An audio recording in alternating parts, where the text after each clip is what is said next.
Hi friends, ఈరోజు నేను ఎంతో ఫాస్ట్గా అయిపోయి వెజిటబుల్ ఫ్రైడ్ రైస్ ఎలా చేసుకోవాలో చూపిస్తానండి. ఫస్ట్గా అయితే మనం కొంచెం అల్లం ముక్క తీసుకుని దాన్ని కూడా ముక్కలుగా కట్ చేసేసుకోవాలి. దాంతోపాటు ఒక 2 వెల్లుల్లి అంటే నేను ఆల్రెడీ కట్ చేసి పెట్టుకున్న ఆనియన్స్, క్యారెట్ అండ్ బఠానీ, మిర్చి అన్నీ వేసుకుని చక్కగా ఫ్రై చేసుకుంటున్నాను. ఫ్రై చేసుకున్న తర్వాత ఇక్కడ రైస్ ముందే వండేసుకుని పక్కన పెట్టేసుకుంటున్నాను.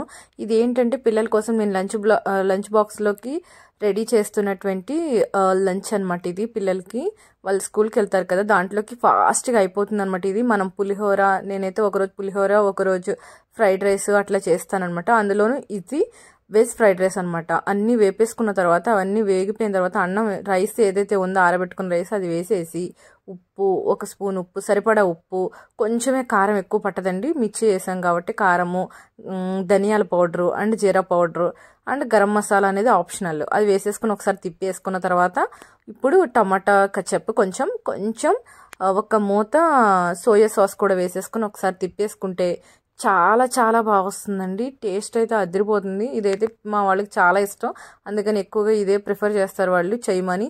దీంతో పాటు నేను సలాడ్ కూడా పెడతాను వాళ్ళకి. కీరా, క్యారెట్, ఆనియన్, లెమన్ కూడా కట్ చేసి వాళ్ళకి బాక్స్లో పెడతాను. వాళ్ళు చాలా ఎంజాయ్ చేస్తూ లంచ్ అయితే తినేస్తారు. Bye bye.